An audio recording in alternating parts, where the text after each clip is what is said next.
Hi there, this is actually my review of the Guyver franchise. Now, I'm going to give a lot of spoilers out there, so I'm just giving you a heads up. I'm notorious of giving out spoilers.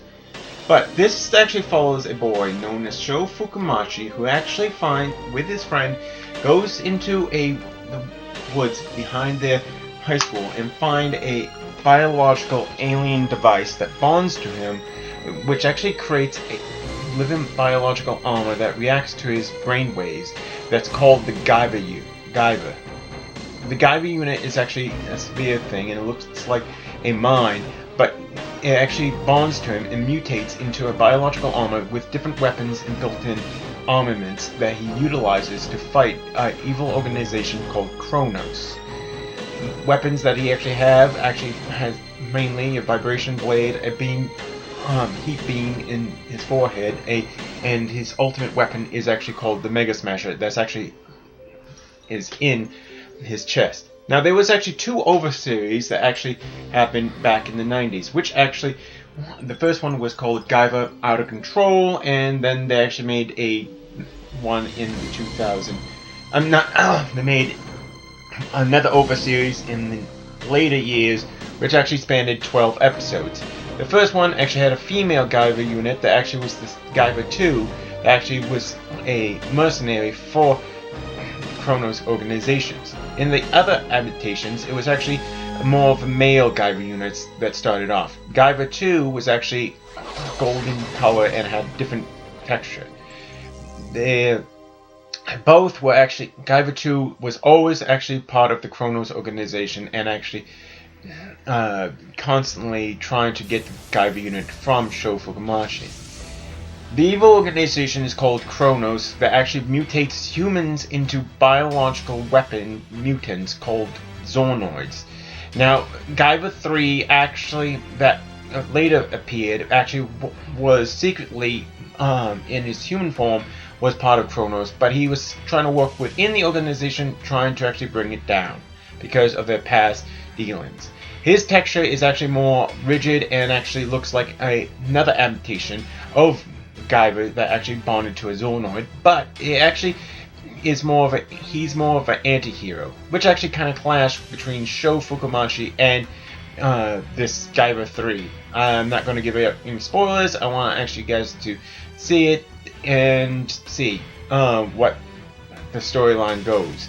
They even go on is that Guyver 1 actually becomes a gigantic form where his colors change from cyan to gold, and Guyver 3 actually eventually gets the ability to turn gigantic as well. This actually puts them at odd in the book series. Now, the Guyvers actually, there's different types of Guyvers, and there was even a Zoonoid that actually tried to look like Guyver unit, but I'm getting ahead of myself, so let's actually get in. But that's getting into the story, and I don't want to do that.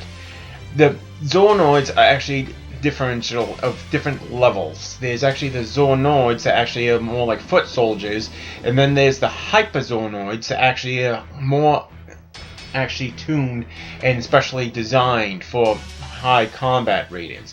Now, Zoonoids actually, when they die, their bodies disintegrate and actually leaves no trace behind.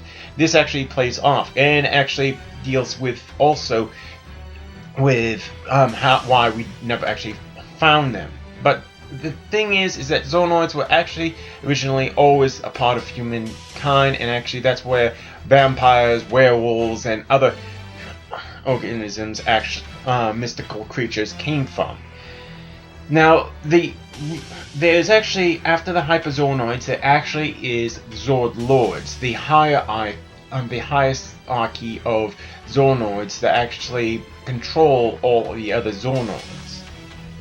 These are actually, there's only, I believe, 13 of them. I might be getting that wrong because I haven't seen the series for long, but each guy, but their actually power is even greater than the Guyver unit. The whole series actually starts off is that a Zoonoid steals the Guyver units, actually trying to actually get them to a certain point and actually trying to get them to someone, but they actually wind up there. It also deals with, this series actually deals with aliens as well, where it actually says that aliens came down from the from outer space, experimented, trying to create a biological system, and actually created humans. Then actually but they were able to control humans, but they actually lost control when the Guyver unit actually bonded to them.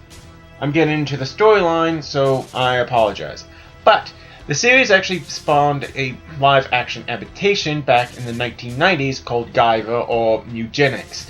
But that was actually more of a goofy playoff. Then they actually created Guyver 2, Dark Hero, which actually, with a smaller budget, but actually stayed more true to the original material. I wish that the Guyver unit could be made into a today live action event, because the texture and costumes of that, if they take cues from Guyver 2 Dark Hero, they could actually play it off very, very well, but actually have CGI creatures that actually could tower over like how it was in the anime. And I hope that the Hollywood will actually take cues from this and actually try to actually make this into a live action. Instead of doing the Power Rangers in a dark version, I really think that they should actually try to make this into today's movie. The problem is that with the Power Rangers movie, they actually incorporated too much elements from this series into it, and I really think that they could actually play off because of the texture and stylize of this movie franchise, and the violence could actually play off very well. It would give people a Power Rangers that's more violent and dark, because this is actually a very dark overtone of people being mutated into weapons and actually fighting each other. That is my opinion is that if you get a chance, watch the anime and watch the live action adaptation. This first one was a little goofy, but it had Mark Hamill in it. That's actually a good plus, but I like the second one a whole lot better because of the violence. It's a little cheesy, but that's just me. So with that, I hope you guys actually check out this series, and good day and have a good life. And I'm just gonna leave you with a couple more photos. Bye.